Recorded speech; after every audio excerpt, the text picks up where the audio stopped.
The mahogany table looked like it belonged in a courtroom, not a lawyer's office. Its polished surface reflected the thin winter sunlight, slicing through the blinds in sharp stripes.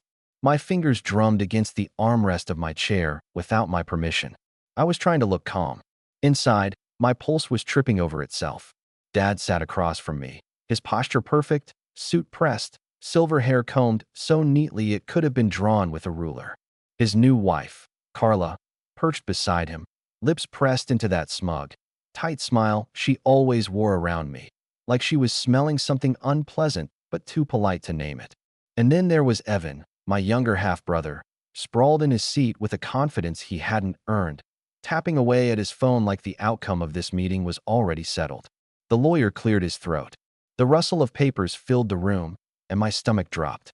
As executor of the estate, he began, I will read the will exactly as written by Mr. David Holloway. I swallowed. My palms were damp. This wasn't supposed to be suspenseful. I was his firstborn.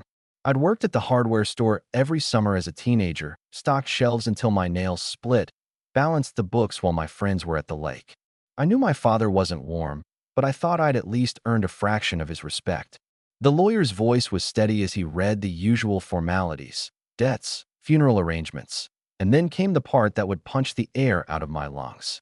To my beloved son, Evan Holloway, I bequeath 100% of the shares in Holloway Hardware, including all assets, property, and rights therein. I blinked. Wait, what? My name hadn't been mentioned yet. The lawyer turned a page. His tone didn't change, but it may as well have been a knife sliding between my ribs. To my daughter, Claire Holloway, I leave my father's wristwatch. That was it. Not the store. Not the house. Not even a token sum of money. A wristwatch. I stared at the lawyer like maybe he'd misread something, but no one else in the room looked surprised. Carla was watching me like she'd been waiting for this moment. Evan smirked without looking up from his phone. My mouth went dry. That's it. My voice came out quieter than I meant, and I hated the way it sounded, small. Dad didn't even flinch. You've made it clear you don't have the drive for this business, Claire. Evan does. I need someone cutthroat enough to take it into the future. Cutthroat. The word hung there like cigarette smoke. I thought of the years I'd spent working under his watchful eye, of all the nights I stayed late at the store while Evan was out with friends. Cutthroat wasn't a compliment. It was a choice. And I'd chosen not to be like him. I didn't know being your daughter was a competition, I said, my voice cracking in a way I couldn't stop. It's not personal, he replied flatly, and that, more than the words, made my skin go cold. Not personal. He'd just cut me out of my own family's legacy, and he wanted me to believe it wasn't personal. The lawyer shuffled papers, clearly eager to move on, but I was still stuck on those two words. Not personal. Carla's nails clicked against the table like she was counting down the seconds until I'd leave. Evan finally looked up from his phone long enough to grin. Guess you should have tried harder, he said. The chair scraped loudly against the hardwood as I stood. The sound startled even me. I picked up my bag and my coat without looking at any of them. I didn't trust myself to speak. Not here, not now. My anger was too raw, and I knew if I let it out in that office, it would be messy. The hallway outside smelled faintly of lemon cleaner, too bright and sterile for how the world suddenly felt. My legs carried me toward the elevator, but I barely registered pressing the button. My chest was tight. Every inhale felt like it scraped my ribs. I didn't remember driving home, just that my hands were clenched around the steering wheel so hard my knuckles ached. By the time I pulled into my driveway, the January sun was already slipping behind the trees, dragging the temperature down with it. I sat there for a minute, engine still running, staring at the house I'd worked so hard to keep after the divorce. I'd thought I'd built a life here. Something solid. Something mine. But now it felt like the ground had shifted under me, like the center of my world had been yanked away. I dropped my bag on the couch and didn't bother turning on the lights. The quiet was suffocating. I needed air. I needed to move. So I walked. The streets were half empty, the kind of small-town quiet where every porch light feels like it's watching you. My boots crunched over patches of frozen snow. Without realizing it, my feet took me toward Main Street, toward his store. Holloway Hardware's front windows were glowing like a beacon in the dark. I stopped across the street. From here, I could see Evan inside, leaning against the counter, laughing with a couple of younger employees. My father wasn't in sight. I'd never noticed how impersonal the place looked now. Fluorescent lights too bright, displays too perfect, the kind of sterile efficiency that made you feel like you were being processed, not helped. I should have turned around. Instead, I kept walking. Not into the store, past it. That's when I saw it. The old Victorian on the corner. Its wraparound porch sagged, paint peeling, windows clouded with dust. The for sale sign out front leaned to one side, half buried in snow. I'd walked past this place 100 times, but tonight it felt different. Closer. I stood there, looking from the house back to Holloway Hardware, and an idea started to flicker at the edges of my thoughts, too faint to name yet, but warm enough to cut through the cold. Back home, I poured myself a glass of wine and sat at the kitchen table with the will still fresh in my head. The anger had cooled just enough to make space for something sharper. Not sadness, not shock, resolve. Dad thought I wasn't cutthroat. Maybe I'd been holding back all these years, thinking playing fair would earn his respect. Clearly, I'd been wrong. I set my glass down, the stem clinking against the wood. In the silence, I could still hear Evan's voice from earlier, dripping with smugness. Guess you should have tried harder. Maybe I would. Maybe I'd try so hard they'd wish they'd never underestimated me. The next morning, I woke with the kind of clarity that feels like stepping into cold water. You gasp, but you're suddenly awake. I pulled on jeans, a sweater, and my thickest coat, and walked straight to the real estate agency on Oak Street. The bell above the door jingled as I stepped inside. The air smelled faintly of coffee and printer ink. A young agent behind the desk looked up, surprised. "Morning. How can I help you?" "I want to know about the Victorian on Main and Cedar," I said without hesitation. Her eyebrows lifted. "That place. It's been on the market for over a year. Needs a lot of work." I smiled. "That's fine. I'm not afraid of hard work." She typed something into her computer, the keys clicking rapidly. "Well, it's listed for $420,000. But the seller's motivated. Could probably go lower." My stomach tightened. That was more than I could afford outright, but I didn't say no. Not yet. I left with a printout of the listing tucked under my arm. The photo on the front showed the house in better days. Porch freshly painted, shutters crisp, a small garden blooming in the front yard. I could see it again, even now. I could see a sign out front. Not a for sale sign. A store sign. One that faced Holloway Hardware directly. That night, I sat at my kitchen table with my laptop open and my bank account pulled up. Numbers swam in front of my eyes. My savings weren't enough for the down payment without taking a risk. A big one. But the more I thought about it, the less it felt like a risk and the more it felt like an answer. I'd always thought revenge was ugly. But maybe, if done right, it could look like justice. The sound of my phone buzzing on the counter snapped me out of my thoughts. The screen lit up with Evan's name. Against my better judgment, I answered. "Hey sis," he drawled. "Just calling to see if you found a nice spot for that watch yet." I didn't respond. He laughed like he could feel my silence. "Seriously, though," he said, "don't take it too hard. Dad just wants what's best for the business. You wouldn't understand." The call ended before I could speak, his arrogance hanging in the air like cigarette smoke. I stared at the dark screen. My reflection looked back at me. Tired, yes, but something else too. Something harder. I closed the laptop, shoved the real estate listing into my bag, and told myself one thing. If they wanted cutthroat, they were about to see just how sharp I could be. And that was the night I decided I wouldn't just move on. I'd move in, right next door. The first time I set foot in Holloway Hardware, I was 9 years old and small enough to disappear between the stacks of 2x4s. The air was thick with sawdust and machine oil, and my sneakers squeaked on the polished concrete floor. Dad was behind the counter, counting nails into paper bags. "Stand up straight," he said without looking at me. Customers noticed posture. It wasn't a greeting, it was an order. That was how Dad showed affection, by pointing out how you could be better. That summer, I learned the smell of fresh lumber before I learned how to swim. My friends were riding bikes down by the river. I was restocking shelves, standing on tiptoe to reach the top row of paint cans. Dad never thanked me.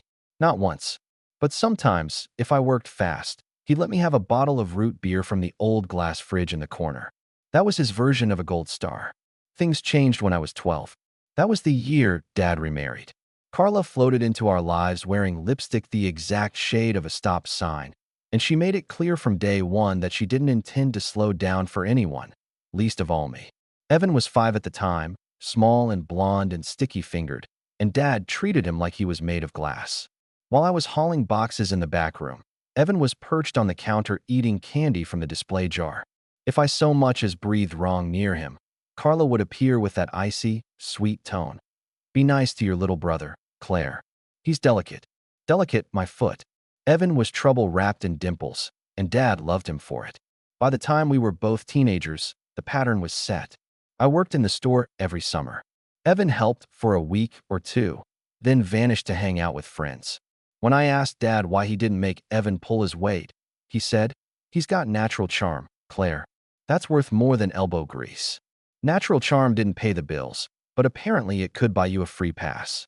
One sweltering August afternoon, I was lugging a 50-pound bag of cement mix out to a customer's truck when I saw Evan leaning against the doorway, scrolling on his phone. "Hey, Evan," I called, my arms aching.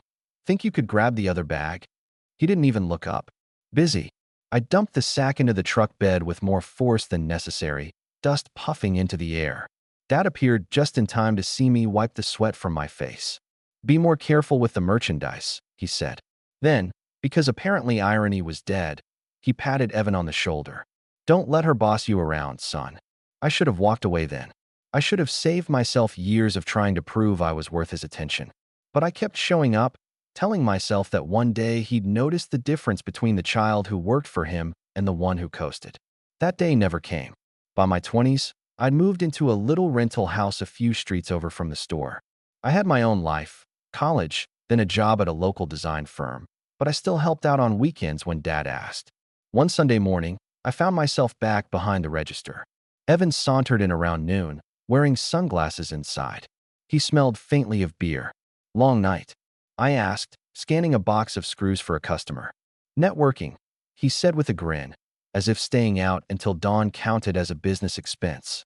Dad happened to be nearby, unpacking a shipment of drill bits. "Good to see you putting yourself out there," he told Evan. Then he glanced at me. "You could learn a thing or two from your brother." I bit my tongue so hard I tasted blood. The memory that stung the most came a few years later. After Mom passed away, she'd been sick for months, and I'd spent every spare moment with her. Dad not so much. He visited when it was convenient. At her funeral, I caught him talking to a supplier about expanding the store. Mom's casket hadn't even been lowered yet. When I confronted him afterward, he shrugged. "Life doesn't stop, Claire. Business doesn't stop." Something inside me cracked that day. I still tried to be a good daughter, but the warmth I'd once felt toward him had cooled into something brittle. And then, years later, came the will. That crisp white paper that reduced my share of the family legacy to an heirloom wristwatch. In the days after the reading, I kept replaying every conversation I'd ever had with Dad, every time he'd compared me to Evan and found me lacking. The pieces fit together in a way I hadn't wanted to see before. This wasn't a sudden decision. This was the final stroke in a painting he'd been working on for decades. 2 nights after the will reading, I was at Lou's Cafe nursing a mug of coffee when I heard Evan before I saw him. His laugh carried across the room, loud, cocky. He was holding court at a corner booth with a couple of guys I recognized from the local Chamber of Commerce.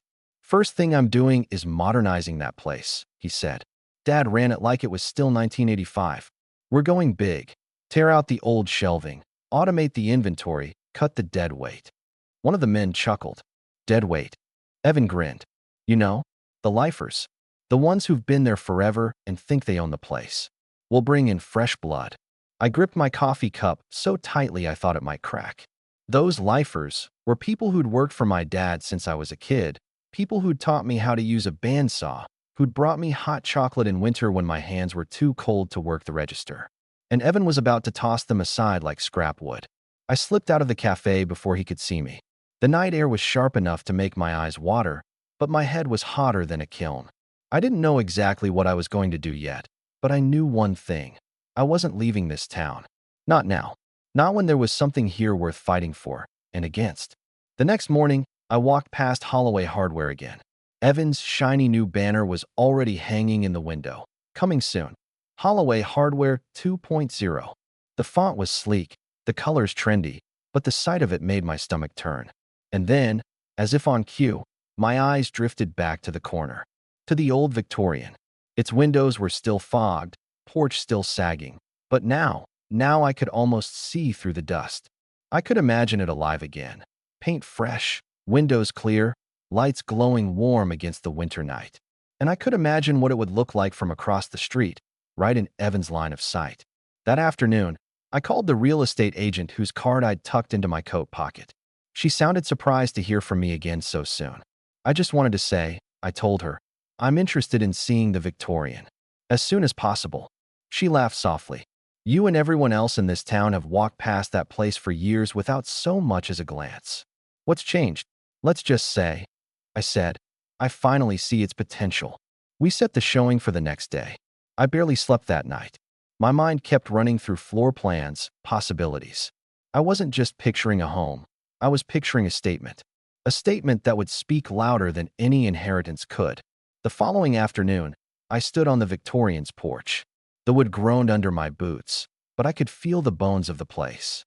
Solid, stubborn, a little worn down, maybe, but still standing. Kind of like me.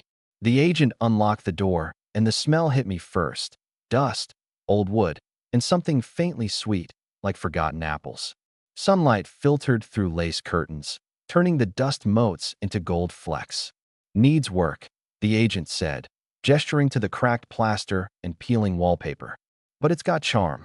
I ran my hand along the banister, feeling the smooth dip where countless hands had passed over the years. Charm. Yes, but also history.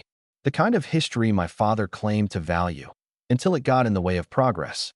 We toured the whole house, 3 bedrooms upstairs, a kitchen big enough to host half the neighborhood, and a front room with bay windows that looked directly, perfectly, onto the facade of Holloway hardware. I stood there longer than I meant to, imagining the view from the other side. Evan, pulling into the store every morning, forced to see my lights on, my doors open. The agent cleared her throat. So what do you think? I turned from the window, my decision already made. I think, I said slowly, this is exactly what I'm looking for. And just like that, the idea that had been flickering at the edges of my mind began to burn hotter. It wasn't a plan yet, not fully, but it was coming together. And Evan had no idea what was about to move in next door. The paper listing for the Victorian stayed on my kitchen table all night, the edges curling slightly from where I kept running my fingers over it. I didn't shove it in a drawer. I didn't hide it. I wanted to see it every time I walked past. By morning, I'd already memorized every bullet point on that sheet. Square footage, year built, in need of TLC. TLC was realtor speak for prepare to pour your soul and bank account into it. I didn't care. That afternoon, I drove back into town for groceries. I told myself I'd just grab bread, milk, and maybe some fresh produce. But when I turned onto Main Street, I saw a movement out of the corner of my eye and slowed. Evan was out front of Holloway Hardware with a clipboard, chatting with 2 men in suits. A third guy was snapping photos of the storefront. I rolled down the window, pretending to check my phone while listening. Gut the interior, keep the shell, Evan was saying, his voice carrying easily across the street. We'll knock out the wall behind the counter, install an open concept space, self-checkout kiosks. Yeah, like the big chains. Trust me, customers will love it. I almost laughed out loud. Customers will love it? Our regulars didn't even like it when Dad replaced the creaky old screen door with a glass one. Half of them came for the personal service, not the products. He didn't see me, but one of the suited men did. He gave me a polite nod before turning back to Evan. I drove away before my face could betray the thoughts boiling behind my eyes. Instead of heading straight to the store, I took the long way home, down the back road that passed behind the Victorian. From that angle, I could see the overgrown backyard, the faded green of a long-abandoned garden shed, and a rusted swing set leaning to one side. I pictured it cleared out. Patio lights strung from the shed to the porch. Maybe a little outdoor seating area where customers could drink coffee while talking about their weekend projects. A place with warmth. A place that felt like mine. And right across from Evan's shiny, soulless 2.0. The more I thought about it, the more the possibilities started tangling together in my head. So many that I barely heard my phone ring when I got home. It was Melissa, an old friend from high school who now worked in town as a photographer. You've been quiet since the will reading, she said without preamble. You okay? I hesitated. Define okay. That bad, huh? She sighed. I saw Evan last night. He was buying shots for half the bar. Guess inheriting a business makes you generous. Generous? Sure. Listen, she continued. You ever think about just leaving? You're good at what you do. You could get a job in any city you want. I have thought about it, I admitted. Then I glanced at the listing on my table and smiled faintly. But maybe I'll stay. Closer than they think. Claire, what does that mean? You'll see, I said. And you might want to keep your weekends free. 2 days later, I was at the grocery store checkout when I heard a voice behind me. Well, if it isn't my favorite almost landowner. I turned to see Greg, the town's most shameless gossip, leaning on his cart. His grin was wide enough to make me suspicious. Word is you've been sniffing around the old Bellamy place, he said. Thinking of buying it. I forced a neutral expression. Just looking. Greg winked. If you do, better hurry. I heard the historical society's thinking about snapping it up before some out-of-towner turns it into an Airbnb. That lit a spark of urgency in my chest. Historical society meant red tape, endless meetings, and, most importantly, no freedom to do what I wanted with it. If I was going to make a move, it had to be soon. The following morning, I called the realtor. I want to make an offer, I said. She paused. You haven't even had the inspection. I know. I still want to make an offer. While she handled the paperwork, I started doing my own homework, digging into Dad's supplier network, watching the flow of customers in and out of Holloway hardware at different times of day. I'd park across the street with a coffee and notebook, pretending to scroll my phone. Evan was clearly spending more time on branding than actually running the store. The shelves were messy, special orders were delayed, and I overheard one customer mutter to another. Doesn't feel the same since Dave stepped back. Those were cracks I could widen. One evening, I was sitting in Lou's cafe again when the bell over the door jingled and Evan walked in. He didn't notice me in the back booth. He was too busy talking loudly to the guy next to him. And once we get the automation in place, I can cut half the payroll, he said. Don't need all these part-timers hanging around when machines can do it faster. Half the payroll. The words made my hands curl into fists under the table. I thought of Mrs. Miller, who'd worked at the store since before I was born, who always kept peppermint candies at the register for kids. I thought of Stan, who fixed customers' tools for free when he could have charged them. People Evan saw as numbers on a spreadsheet. That night, I drove past the Victorian again. The moonlight turned the porch silver, and I could almost see a sign hanging from the eaves. Something simple, personal, a place that wasn't just a store, it was a community hub, a direct challenge to everything Evan was trying to turn Holloway hardware into. I could feel the plan sharpening in my mind, even if I didn't have all the details yet. The offer on the Victorian went in the next morning. I kept it quiet, no public posts, no excited calls to friends, nothing that could get back to Evan or Dad. But secrecy has a way of creating its own tension. By the end of the week, Carla cornered me in the bakery. I hear you're buying the Bellamy place, she said, her voice syrupy. Planning to fix it up? I shrugged. Maybe. Her eyes narrowed, and I could practically see the gears turning. You know it needs a lot of work, right? Expensive work. Wouldn't want you to bite off more than you can chew. I smiled, just enough to make her uneasy. I've always had a good appetite. That night, I lay in bed staring at the ceiling. The flicker that had started the day of the will reading was now a steady flame. But there was still one big question I hadn't answered. If I really went through with this, was I doing it to prove something to Dad, or to burn Evan's little empire to the ground? I wasn't sure yet. Maybe it didn't matter. The next morning, my phone buzzed with a call from the realtor. Your offer's been accepted, she said. Pending financing. I stared out the window at the pale winter sunlight creeping across the kitchen floor. My hand tightened around the phone. Then let's get it financed, I said. I didn't know then that this one decision, the signature I was about to put on a piece of paper, would be the first domino. And once it fell, there was no stopping what came next. The ink on my offer hadn't even dried when I got the call from Stan. His voice was low, almost whispering. Claire, I don't know if you've heard, but Evan let half the floor staff go this morning. I gripped the phone tighter. Half? Who? He rattled off the names. People I'd known since I was a kid stocking shelves. People who'd been loyal to my dad for decades. What reason did he give? I asked. Restructuring, Stan said bitterly. Said they'd been around too long and were set in their ways. And get this, he's hiring a consultant from the city to modernize operations. I could almost hear the air quotes in his voice. My stomach twisted. It was one thing to rebrand the store. It was another to gut the people who were the store. I needed to see it for myself. By the time I pulled into the parking lot, the afternoon sun was already dipping low, casting long shadows over the building. The old Holloway Hardware sign had been taken down, replaced by a glossy banner. Holloway Hardware 2.0, coming soon. Inside, the air felt wrong. The smell of sawdust and oil was faint, replaced by something sterile, like fresh paint and industrial cleaner. Empty shelves lined the walls where seasonal displays used to be. Evan stood near the counter, clipboard in hand, grinning at a man in an expensive blazer. "Yep," he was saying, "we'll rip out this whole section and put in a digital kiosk wall. No more waiting for someone to check the stockroom. Customers can do it themselves." I stepped forward. "And when they have a question, who's going to help them then?"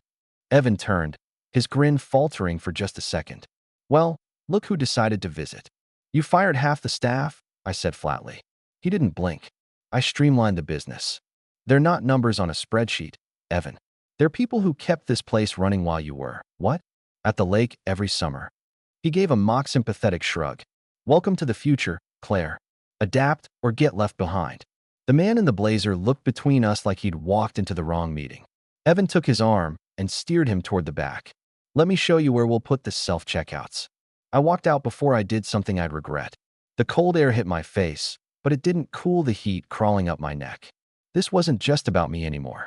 This was about the soul of the place my mother used to drop me off at with a packed lunch and a smile. If I'd had any doubts about buying the Victorian, they were gone now. The following week, I signed the final paperwork. The realtor slid the keys across the desk, their weight solid in my palm. My hand trembled, not from nerves, but from the certainty that I'd just made the first real move in a fight my father and Evan didn't even know they were in yet. I drove straight to the house.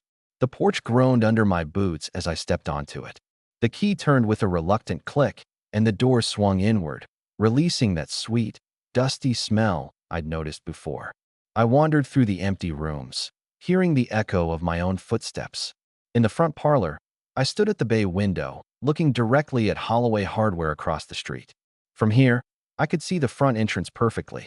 Every customer who went in, every delivery truck that pulled up, every time Evan would have to see my lights on. I was still standing there when a shadow passed across the window. My heart jumped, but it was just Stan, standing on the sidewalk with his hands shoved in his jacket pockets. "You really bought it," he said when I stepped outside. I did. His eyes crinkled. "You're not going to live here, are you?" "Partly," I said. "The rest of it. I have plans." He tilted his head, curious, but didn't push. "Well, whatever you're doing, I'm in." After what Evan pulled, you won't have trouble finding folks willing to help. That evening, I couldn't resist. I called Dad. He picked up on the third ring. "Claire, I bought the Bellamy house," I said. I kept my tone light, almost casual. A pause. "Why?" Felt like the right time. Another pause. "It's across from the store." "I'm aware." I could hear the tightening in his voice. "That place is a wreck. I hope you're not planning to compete with." "Relax, Dad. I'm not asking for advice." "Claire, I'll let you get back to your evening," I said, and hung up before he could finish. 2 days later, Evan showed up. I was on the porch, pulling nails from an old window frame, when I heard the crunch of tires on gravel. His shiny black SUV pulled up, and he stepped out wearing sunglasses despite the overcast sky. "Nice place," he said, eyeing the peeling paint. "Really going for that haunted house vibe?" I leaned on the porch railing. "You'll be seeing a lot of it." He smirked. "You're making a huge mistake, Claire." "Maybe. Guess we'll find out." He studied me for a moment, then shook his head. "Dad's worried about you." I laughed, short and sharp. Dad's worried about his bottom line. Evan's smirk returned, but there was a flicker in his eyes. "Hope you've got deep pockets. This house is a money pit, and when you're ready to sell, I'll be happy to take it off your hands." "Don't hold your breath," I said. He left without another word, but I watched his SUV in the rearview mirror until it turned into Holloway Hardware's lot. If he thought that was going to scare me off, he hadn't been paying attention. A week later, the first hammer hit the first nail. The sound echoed through the empty rooms, and with each strike, I felt the house's old bones waking up. The wallpaper came down, the dust cleared, and underneath it all was something solid, something worth saving. Every day, as I worked, I'd glance out the bay window at Holloway Hardware. I saw delivery trucks come and go, but I also saw customers leaving empty-handed, shaking their heads. I saw the help wanted sign in the window stay up for weeks. And I saw Evan watching me sometimes, leaning against his shiny glass door, pretending not to notice the progress. Then came the day Stan stopped by with a folder. "I thought you should see this," he said, dropping it onto my makeshift work table. Inside were copies of supplier contracts, ones Evan had recently signed. The prices were higher than Dad ever paid. "He dropped the local suppliers," Stan explained. "Went with a big distributor out of the city. Says it's more consistent, but I know for a fact he's paying more for lower quality stock." I flipped through the pages, my mind already working. Local suppliers were loyal. They remembered faces, not just purchase orders. And they hated losing business to big city chains. "Stan," I said slowly, "how many of them do you think would take my call?" That night, I sat on the porch with a notebook, scribbling names and ideas. The house around me still smelled like sawdust and plaster dust, but the plan taking shape was clean and sharp. I wasn't just fixing up a house. I was laying the foundation for something bigger, something that could hit Evan where it hurt. And the best part? He wouldn't see it coming until the sign was already hanging out front. The first call I made was to Rick Hamlin, who'd supplied my dad with lumber for as long as I could remember. His voice on the other end was like an old porch swing, creaky, but warm. "Claire Holloway, well, I'll be damned," he said. "I thought you'd gone and turned city on us." "Not yet," I said with a smile I didn't feel. "You hear Evan dropped you?" A pause, then a grunt. "Yeah," said the trucking schedule didn't align with his vision. Whatever the hell that means. "It means he thinks a distributor 3 hours away will give him a shinier catalog," I said. "How'd that sit with you?" Rick chuckled, low and bitter. "Let's just say I've been itching to prove him wrong." The next day, I met Rick and 2 other suppliers, Ed from the paint shop and Marlene from the garden center, at the back booth of Mary Lou's diner. It smelled like coffee and fried onions, just like it had when I was a teenager sneaking in after school. They leaned in as I spread my sketch of the Victorian's ground floor across the table. "I'm turning the front room into a showroom," I told them. "Not just lumber or paint, everything. One place, all local, all better than what he's stocking." Ed scratched his chin. "You're going to take him on directly?" "I'm going to remind people what it feels like to be served by someone who knows their name," I said. "And I'm going to start with the people he cast aside." Marlene grinned. "I've got a list of perennials he can't get from his distributor. They'll be blooming by spring. Customers will notice." We talked until the coffee went cold, and when we left, Rick shook my hand in that firm, grounding way. "We're with you, kid." Back at the house, I worked late into the night, the floorboards cold under my feet, the notebook beside me filling with names, schedules, costs. Every time I hit a snag, I pictured Evan's smirk on my porch. It kept me going. The walls upstairs still had peeling wallpaper, but downstairs, it was starting to take shape. Fresh paint, sturdy shelves I'd salvaged from a closing shop in the next town over. Even the old brass bell above the door was polished and ready. One evening, as I was hanging a light fixture in the front room, I heard a faint knock. Stan was at the door, holding a small box. "This came for you at the store," he said, glancing over his shoulder. Evan didn't see me take it.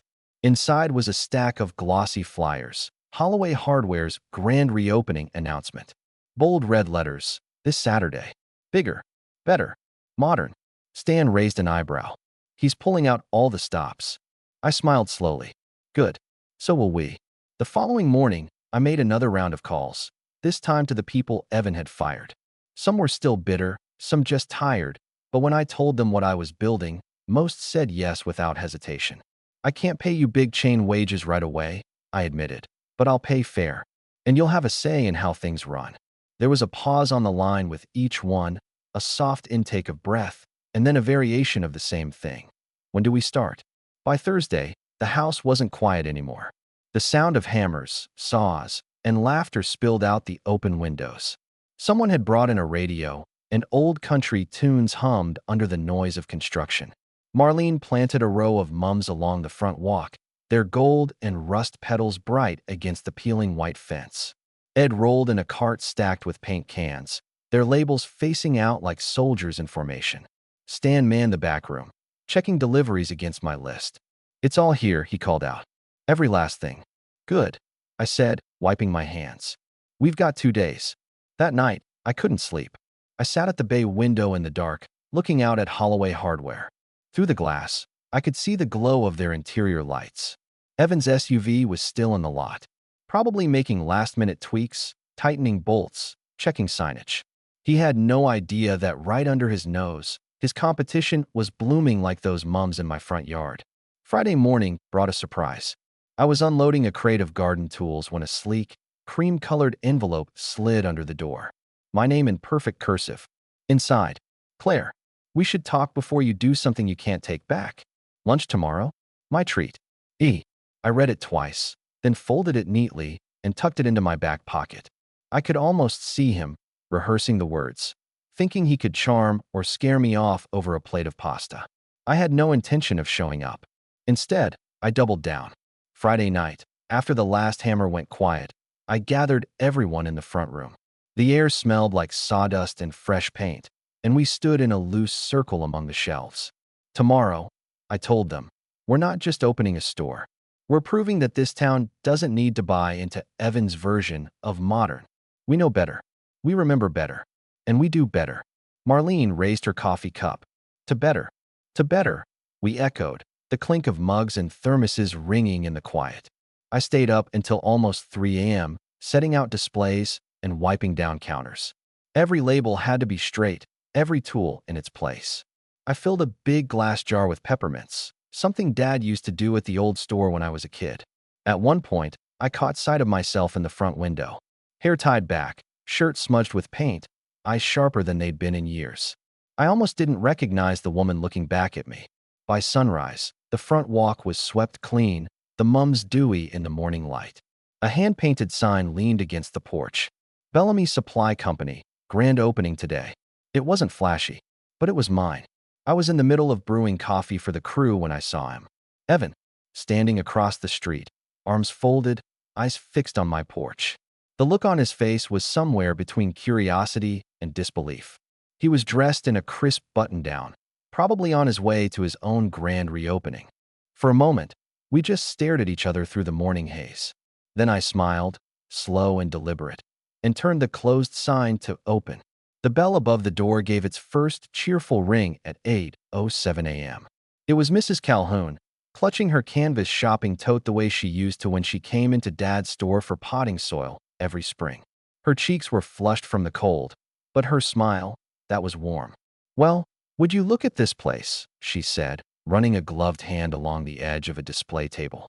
"Feels just like the old Holloway shop, only brighter." I swallowed hard, forcing my voice steady.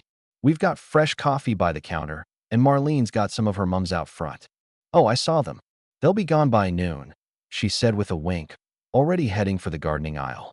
By 8:20, 2 more customers wandered in, both carrying their Holloway hardware tote bags like they weren't sure if they were allowed here.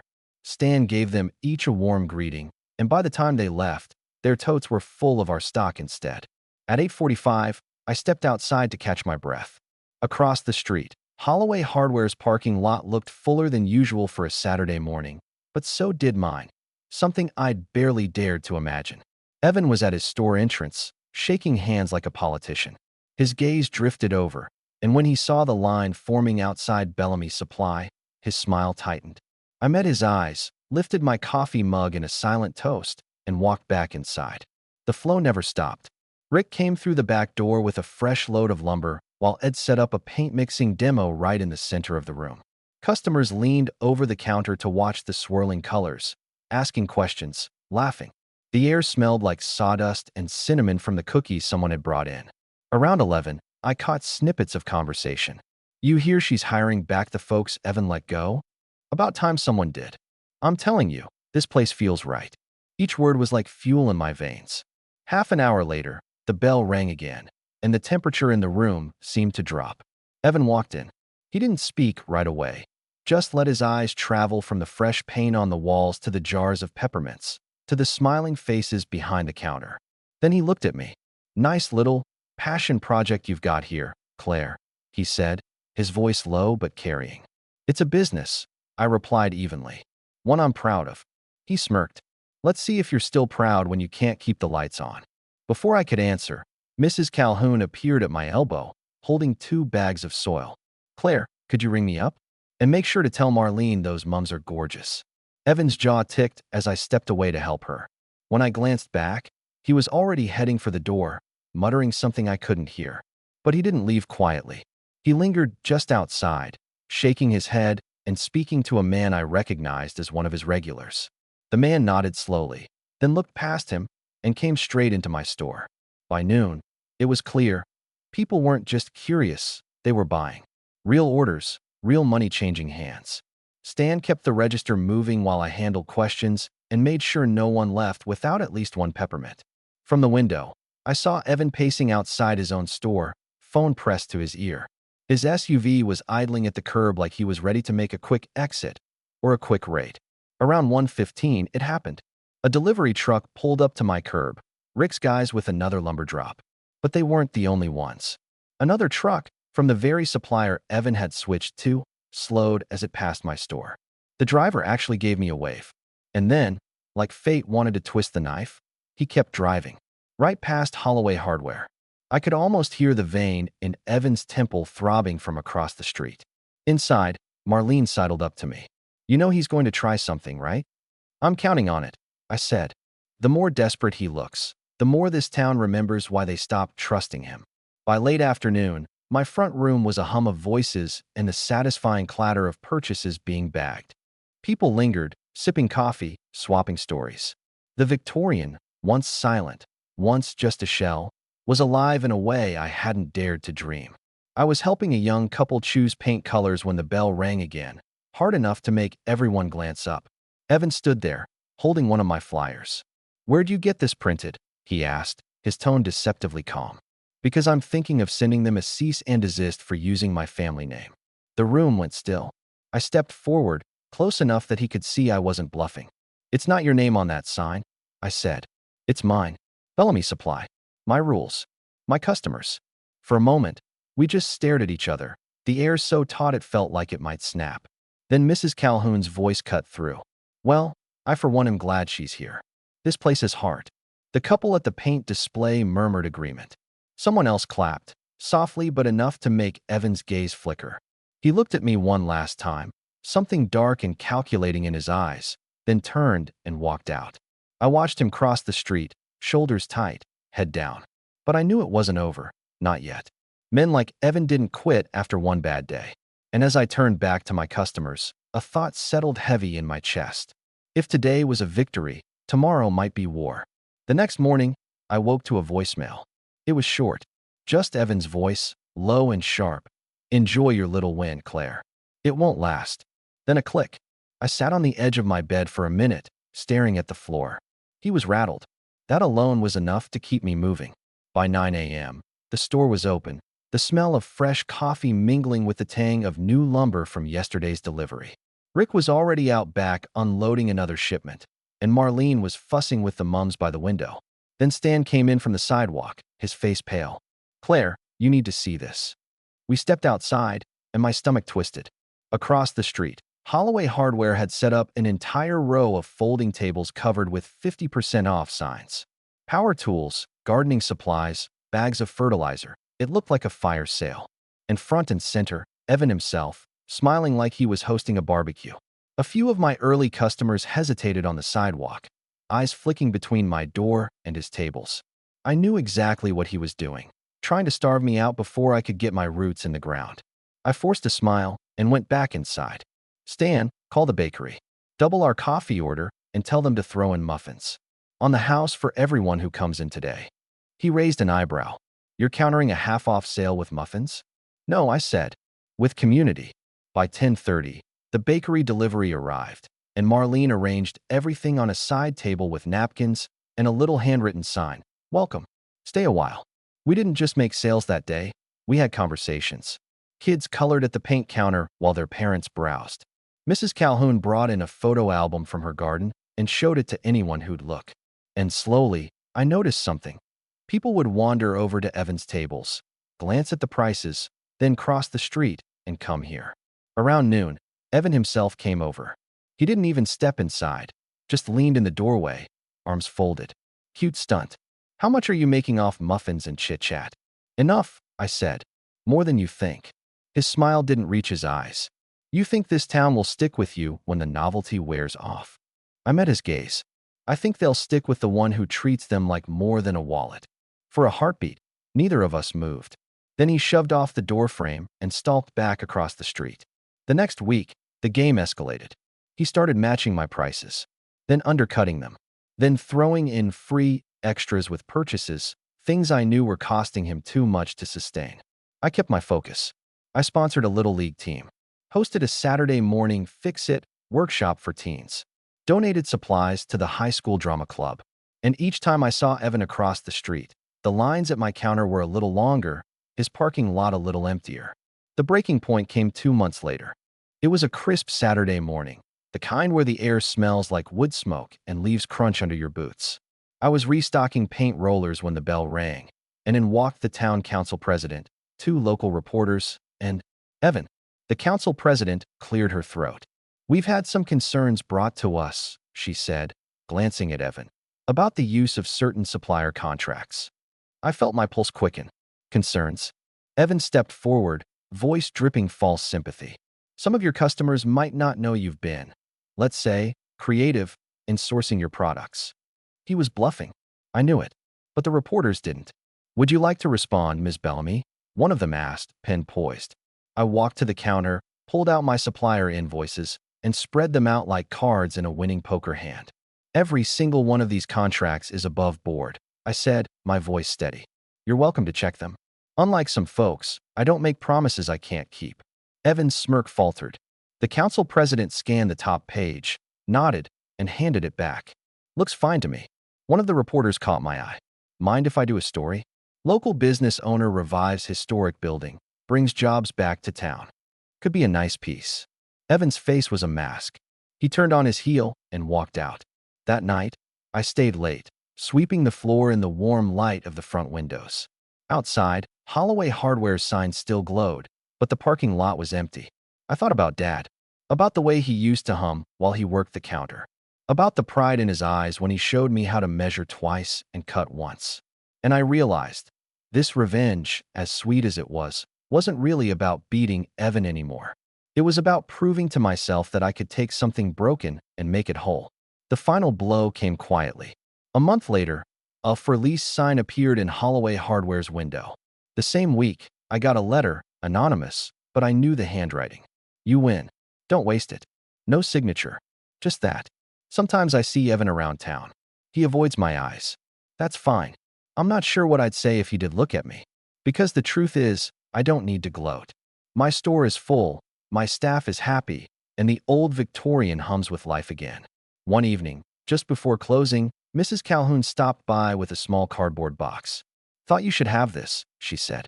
Inside was an old wooden sign, Bellamy and Holloway Supply. Faded, chipped, but still legible. "Found it in my shed," she said. "Guess it belongs to you now." I ran my fingers over the carved letters. For a moment, I could almost hear Dad's voice, warm and steady. When I hung it on the wall above the counter, it felt like more than just a decoration. It was a reminder that revenge can light the fire, but love for what you build, that's what keeps it burning. And as the bell over the door rang one last time that night, letting in the cool evening air, I smiled. Because this wasn't the end. It was the life Dad always knew I could make.